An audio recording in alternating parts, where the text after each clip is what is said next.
Officers India में आप सभी का स्वागत है। लास्ट क्लास में हमने रामसर साइट को देखा था।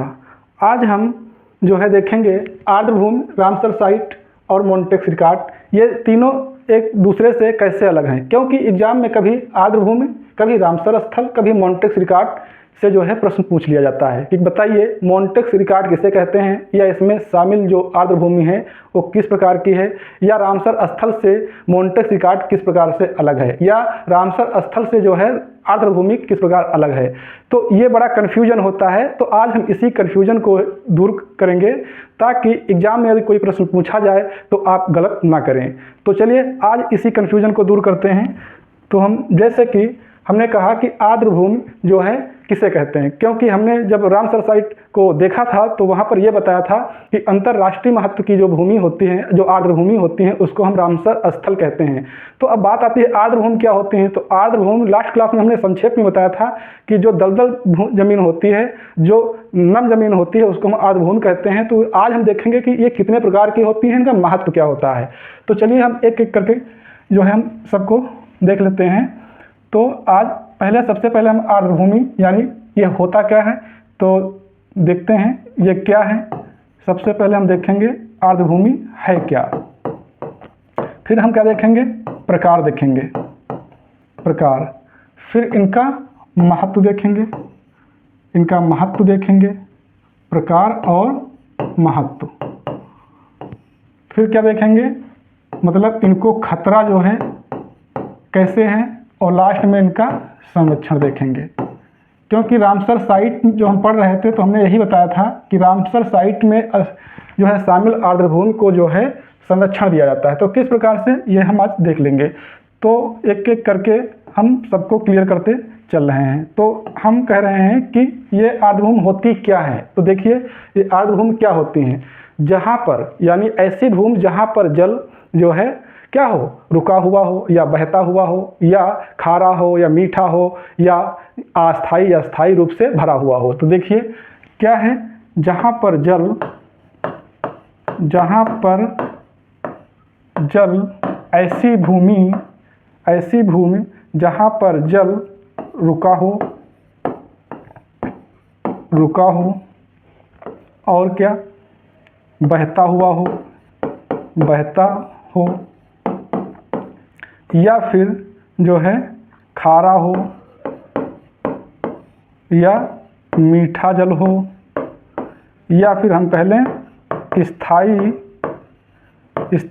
या अस्थायी रूप से रहता हो। तो ऐसी भूमि को हम क्या कहते हैं, जो है आर्द्रभूमि कहते हैं। अब बात ये आती है कि ये होते कितने प्रकार के हैं।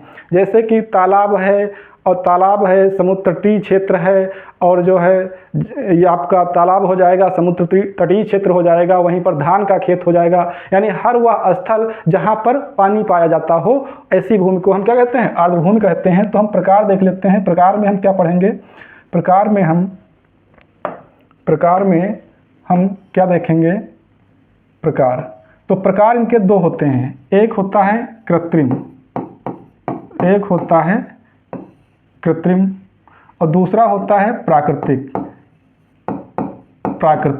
तो यहाँ पर प्रश्न ये आता है कि कृत्रिम जो होता है वो कौन होता है और प्राकृतिक क्या होता है। जो आपका जो कोस्टल रीजन होता है, यानी तटीय क्षेत्र होता है, समुद्र का तटीय क्षेत्र, वो प्राकृतिक होता है। यानी प्राकृतिक में किसको हम शामिल करेंगे, जो आपका आ जाएगा तटीय वाला हिस्सा। प्राकृतिक में शामिल करेंगे तटीय क्षेत्र को, तटीय क्षेत्र, या हम कह लें कि जो कोस्टल रीजन होता है।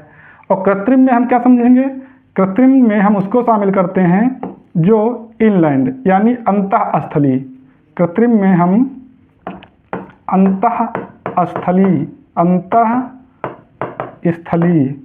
कृत्रिम में अंतःस्थलीय यानी इनलैंड्स को शामिल करते हैं। इसी में आपका आ जाएगा क्या, इसी में आपका आ जाएगा तालाब है, और आपका ये धान का खेत है, आदि ये सब आ जाते हैं। और इसमें जो है हम किसको शामिल करते हैं, जो समुद्र तटीय क्षेत्र होता है, समुद्र तटीय क्षेत्र को शामिल करते हैं। समुद्र तटीय ये कितना होता है, ये भारत में लगभग 70% हिस्सा जो है कवर करता है क्या, अंतःस्थलीय आर्द्रभूमि। और समुद्र तटीय कितना, लगभग भारत में 30% जो है ये समुद्र तटीय क्षेत्र होता है। यानी कोस्टल रीजन कितना होता है, लगभग 30% और ये लगभग 70%। अब बात ये आती है कि इनका महत्व क्या है। तो महत्व हमने कल लास्ट क्लास में ये बताया था कि महत्व ये जो है ऐसी सूक्ष्म जीवों या जलीय पक्षियों को आवास देता है जो नम भूमि पर आश्रित होते हैं। और बहुत से महत्व हैं, तो हम महत्व को देख लेते हैं एक एक करके। तो महत्व में हम ये देखेंगे कि ये जो है आवास होता है, ये क्या देते हैं, ये आवास देते हैं किसको, सूक्ष्म जीवों को, यानी कि सूक्ष्म जीव के लिए। और दूसरा महत्व क्या है इनका, यहाँ से सूक्ष्म जीवों के लिए आवास हो जाएगा, ईंधन हो जाएगा, औषधि हो जाएगा। यहाँ से क्या मिलता है, ईंधन भी मिल जाता है और औषधि भी मिलेगा, ईंधन मिल जाएगा और औषधि मिल जाएगा। सबसे प्रमुख बात यह है जब सब होगा तो जैव विविधता बनी रहेगी, जैव विविधता बनी रहेगी, जैव विविधता बनी रहेगी। और जैव विविधता जब बनी रहेगी तो हम क्या कहते हैं, जैव विविधता जब बनी रहेगी तो अन्य इस पर आश्रित जीवों में डाइवर्सिटी, यानी वही जैव विविधता है, डाइवर्सिटी बनी रहेगी। और सबसे महत्वपूर्ण यह है बाढ़ एवं सूखे पर नियंत्रण, बाढ़ एवं सूखे पर नियंत्रण, बाढ़ एवं सूखे पर क्या रहेगा, नियंत्रण रहेगा। और नेक्स्ट जो पॉइंट है वो मोस्ट इम्पॉर्टेंट है कि आर्द्र भूमि को ही किडनी ऑफ द इकोसिस्टम कहा जाता है। इसी को क्या कहा जाता है, kidney of the ecosystem, ecosystem कहा जाता है। यानी कि पारिस्थितिक तंत्र के फेफड़े, पारिस्थितिक तंत्र के फेफड़े। ये यूपीएससी से लेकर के वनडे एग्जाम तक यहाँ से प्रश्न पूछा जाता है कि बताइए पारिस्थितिक तंत्र के फेफड़े किसे कहा गया है, आर्द्र भूमि कहा गया है, अमेजन वन को कहा गया है, आदि आदि। इस तरीके से जो है ऑप्शन बना देता है। तो आपको यहाँ पर ध्यान रखना है कि पारिस्थितिक तंत्र के फेफड़े किसे कहा गया है, किसको कहा गया है, आर्द्र भूमि को कहा गया है। अब बात ये आती है कि अब खतरा क्या है, इनको खतरा कैसे है, इनको खतरा कैसे है। तो अनियंत्रित चराई, जब हम अनियंत्रित चराई करते हैं तब खतरा होता है। अनियंत्रित चराई, अनियंत्रित चराई। आज के बाद जो है रामसर साइट से बनने वाले कोई भी प्रश्न या किसी भी प्रकार के प्रश्न जो है गलत नहीं होंगे, ये आप मान लीजिए। अगला क्या है इसमें, अनियंत्रित चराई है। अगला जो आ जाएगा प्रदूषण आ जाएगा, प्रदूषण। और जो प्रदूषण होगा वो कई प्रकार का जो है इसमें हम प्रदूषण शामिल होता है। कई प्रकार से क्या, जैसे कि आपका उद्योग, यानी कि उद्योग से, और आपका क्या है कृषि से, और आपका उद्योग से, कृषि से, और औद्योगिकरण से। औद्योगिकरण से जो है इसको सबसे अधिक खतरा है। औद्योगिकरण कह लें, इसमें मतलब हर वो अवांछित पदार्थ जो वायुमंडल में पाया जाता है लगभग खतरा है। घरेलू अपशिष्ट भी शामिल कर सकते हैं, घरेलू अपशिष्ट को भी शामिल कर सकते हैं, घरेलू अपशिष्ट को शामिल कर सकते हैं। फिर इसके बाद हम क्या देखेंगे, इनका संरक्षण कैसे है। तो इन्हीं के संरक्षण के लिए ही ईरान के रामसर शहर में जो है समझौता हुआ था। तो हम कह सकते हैं कि संरक्षण जो है रामसर साइट के अंतर्गत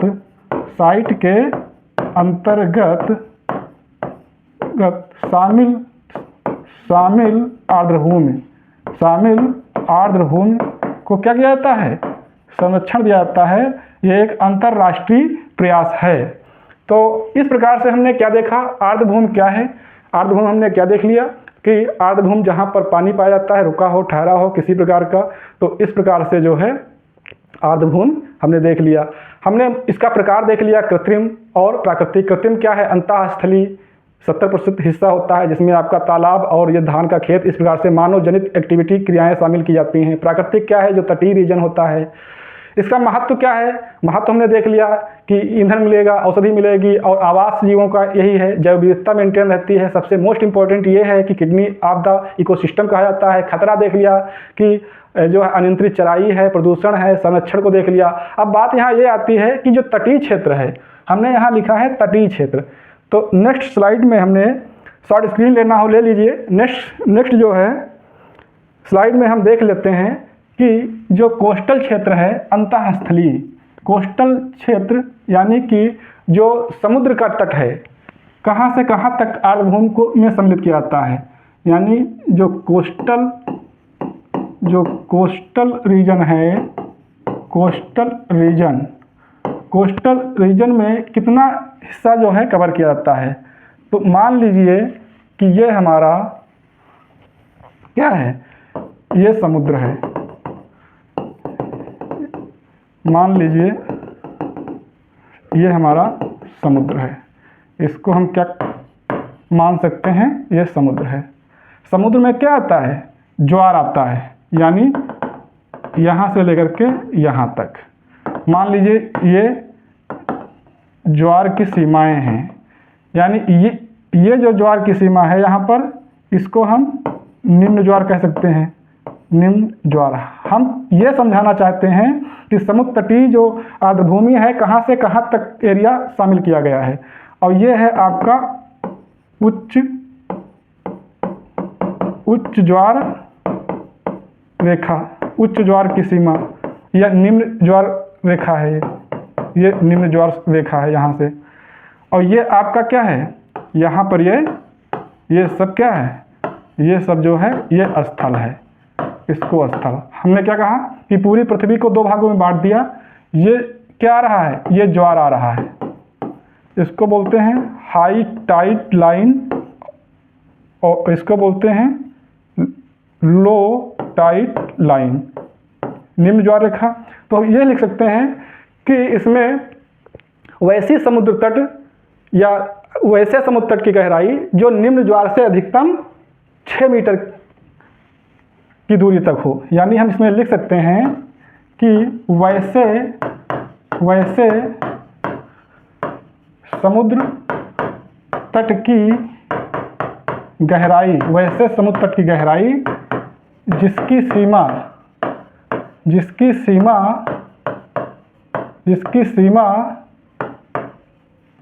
सीमा निम्न ज्वार से अधिकतम 6 मीटर की ऊंचाई तक हो, 6 मीटर की ऊंचाई तक हो क्या कहलाता है, तटीय आर्द्रभूमि कहलाता है। तटीय आर्द्रभूमि कहलाता है। हमने क्या बताया कि कोस्टल रीजन के अंतर्गत किस क्षेत्र को शामिल किया गया है, तो यह समुद्र है। समुद्र से जब ज्वार आता है, उठता है, तो एक होता है निम्न ज्वार रेखा, यानी जहाँ पर जो ज्वार की सीमा है वो छोटी होती है, और जब बहुत ऊंचाई तक ज्वार जो है बढ़ता है, तो ये हमने लिखा है उच्च ज्वार सीमा। तो उच्च ज्वार सीमा कितनी, यानी ये अधिकतम ऊंचाई जो है हमने बताया है आपको 6 मीटर होनी चाहिए। निम्न ज्वार से लेकर 6 मीटर तक की ऊंचाई वाली ज्वार सीमा को ही हम क्या कहते हैं, जो है आर्द्रभूमि कहते हैं। क्या कहेंगे, आर्द्रभूमि। कौन सी आर्द्रभूमि, जो है तटीय क्षेत्र की आर्द्रभूमि होती है, उसको हम कहते हैं निम्न आर्द्रभूमि। तो इस प्रकार से हमने देख लिया कि जो है ये प्राकृतिक जो तटीय क्षेत्र है वो कहाँ से कहाँ तक होगा। अब हम देखेंगे यहाँ पर मॉन्ट्रेक्स रिकॉर्ड। अब हम क्या देखेंगे, मॉन्ट्रेक्स रिकॉर्ड। तो मॉन्ट्रेक्स रिकॉर्ड देख लेंगे। तो मॉन्ट्रेक्स रिकॉर्ड क्या होता है, यानी कि मॉन्ट्रेक्स रिकॉर्ड उसे कहते हैं कि इस सूची में वह सूची जिसमें उन रामसर स्थलों को शामिल किया जाता है जिनकी पारिस्थितिकी स्थिति खतरे में हो। यानी कि वह सूची जिसमें उन रामसर स्थल को शामिल किया जाता है, शामिल किया जाता है जिसकी पारिस्थितिकी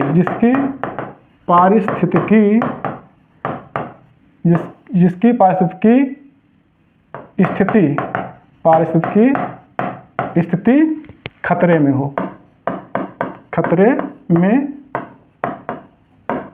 हो। इसको यह पहली बार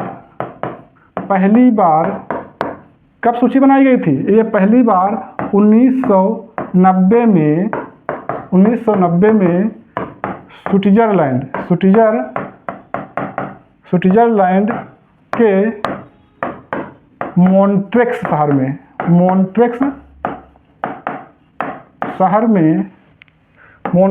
में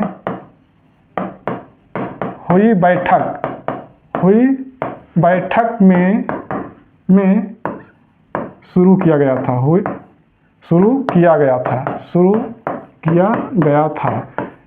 एक बार प्रश्न पूछा था कि मॉन्ट्रेक्स जो है रिकॉर्ड की शुरुआत कब हुई थी? तो 1990 में। ये कहाँ है? मॉन्ट्रेक्स जो है स्विट्जरलैंड का क्या है? जो है एक शहर है। तो इस प्रकार से हमने ये देखा कि मॉन्ट्रेक्स रिकॉर्ड जो है क्या है। अब हम ये देखते हैं कि भारत की कौन सी आर्द्रभूमि स्थल रामसर साइट जो है मॉन्ट्रेक्स रिकॉर्ड में शामिल किया गया। तो भारत में शामिल कौन कौन शामिल हैं? भारत में शामिल है केवलादेव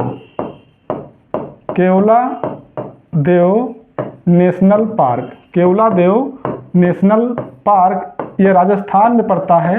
कहाँ पड़ता है? राजस्थान में। कब शामिल किया गया था इसको? 1990 में ही इसको शामिल कर लिया गया था। और जो दूसरा है वो है आपका मणिपुर का है लोकटक झील। दूसरा जो आपका है वो लोकटक झील है। ये पड़ता है आपका मणिपुर में। और इसको शामिल किया गया था 1993 में। तीसरा भी एक शामिल किया गया था, थर्ड शामिल किया गया था वो आपका चिल्का झील को भी शामिल कर लिया गया था। चिल्का झील यानी उड़ीसा की। क्योंकि इस झील में गाद जमा हो गई थी, यानी इसका जीवन जो है खतरे में पड़ गया था गाद जमा हो जाने से। तो इसको जो है शामिल कर लिया गया था 1993 में। लेकिन फिर से राष्ट्रीय या अंतर्राष्ट्रीय प्रयास के माध्यम से जो है इसको पुनः जो है 2003 में इसको पुनः 2002 में मॉन्ट्रेक्स से बाहर कर दिया गया। मॉन्ट्रेक्स से बाहर कर दिया गया। कहने का मतलब यह है, आप इसको अगर व्यवहारिक तरीके से समझो तो क्या समझ सकते हो कि मॉन्ट्रेक्स रिकॉर्ड में ऐसे रामसर स्थल को शामिल किया जाता है जो बीमार हो जाती हैं। तो बीमार होने का मतलब यह है कि जिनकी पारिस्थितिकी स्थिति बहुत खतरे में आ जाती है और उनको रामसर साइट से अलग करके उनको विशेष संरक्षण की आवश्यकता होती है। इस प्रकार से बीमार रामसर साइट को हम मॉन्ट्रेक्स रिकॉर्ड में शामिल कर देते हैं। और जब उनकी स्थिति पूर्व अवस्था में लौट आती है, पुनः सुधार हो जाता है, तो उसको पुनः रामसर साइट में शामिल कर लिया जाता है। तो इसी प्रकार से शामिल कितने किए गए थे? 3। लेकिन 2002 में चिल्का झील है उसको पुनः बाहर निकालकर किसमें शामिल कर दिया गया? रामसर साइट में शामिल कर दिया गया। वर्तमान में कितने शामिल हैं? केवल केवलादेव नेशनल पार्क और लोकटक झील। तो इस प्रकार से हमने देखा कि मॉन्ट्रेक्स रिकॉर्ड क्या है, इसमें भारत की कौन सी साइट शामिल हैं। तो हमने आर्द्रभूमि समझ लिया क्या है, और कोस्टल रीजन कहाँ से कहाँ तक का शामिल किया गया है, और मॉन्ट्रेक्स रिकॉर्ड क्या है। अब हम इसको एक डायग्राम के माध्यम से अच्छे से समझने का प्रयास करें कि मान लीजिए ये आपका क्या है। मान लीजिए कि ये मान लेते हैं कि सबसे बड़ा क्षेत्र किसका होता है? आर्द्र भूमि का। सबसे बड़ा क्षेत्र आर्द्र भूमि का होता है। फिर उससे आर्द्र भूमि जो खतरे में पड़ जाती हैं या जिनकी पारिस्थितिकी स्थिति बदलने लगती है, खतरे में आ जाती है, उनको हम कहाँ लेकर जाते हैं? रामसर साइट में। और रामसर साइट के अंदर भी ऐसी साइट जो जिनकी स्थिति बहुत ही दयनीय हो जाती है, पारिस्थितिकी स्थिति डामाडोल हो जाती है, तो उसको हम कहाँ लेकर जाते हैं? मोन्टेक्स रिकॉर्ड में। तो हम इसमें यह समझेंगे कि ये जो एरिया है वो क्या है? आर्द्र भूमि है। आर्द्र भूमि यानी आर्द्र भूमि का जो क्षेत्र होता है, आर्द्र भूमि का क्षेत्र सबसे बड़ा होता है, यानी कि सबसे बड़ा होता है, ये आप समझिए। यानी कि जहाँ पर पानी पाया जाता है वो सब क्या है? आर्द्र भूमि है। दूसरा क्या है? ये जो है आपका रामसर स्थल है। रामसर स्थल है। रामसर स्थल है। उसके बाद हमने क्या देखा? ये आपका क्या हो जाएगा? ये आपका हो जाएगा मोन्टेक्स रिकॉर्ड। ये आपका हो जाएगा मोन्टेक्स रिकॉर्ड। मोन्टेक्स रिकॉर्ड यानी ये आपका मोन्टेक्स रिकॉर्ड। हम यहाँ पर क्या देखते हैं? ये आपका हो जाएगा क्या? मोन्टेक्स रिकॉर्ड। और ये आपका रामसर साइट और ये आपका वेटलैंड्स यानी वेटलैंड्स। तो अब यहाँ से कई प्रश्न बनते हैं कि बताइए क्या आर्द्र भूमि रामसर साइट हो सकती है? देखिए रामसर साइट कहाँ से निकला? रामसर साइट कहाँ से निकला? इस आर्द्र भूमि से ही तो निकला है। तो यहाँ एक प्रश्न ये आता है, आर्द्र भूमि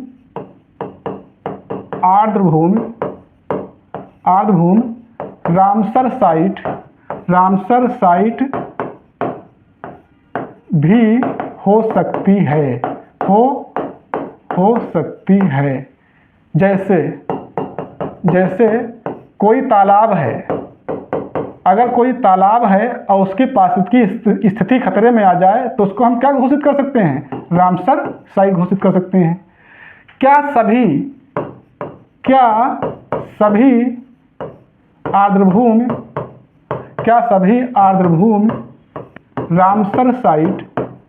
रामसर साइट होती हैं? प्रश्न है क्या सभी आर्द्र भूमि रामसर साइट होती हैं? तो अब प्रश्न देना आपके लिए आसान। गलत। नहीं, सभी आर्द्र भूमि रामसर साइट होती हैं? नहीं। इसका उत्तर क्या आएगा? नहीं। लेकिन आर्द्र भूमि रामसर साइट क्या कहता है? हो सकती हैं। उसी प्रकार से क्या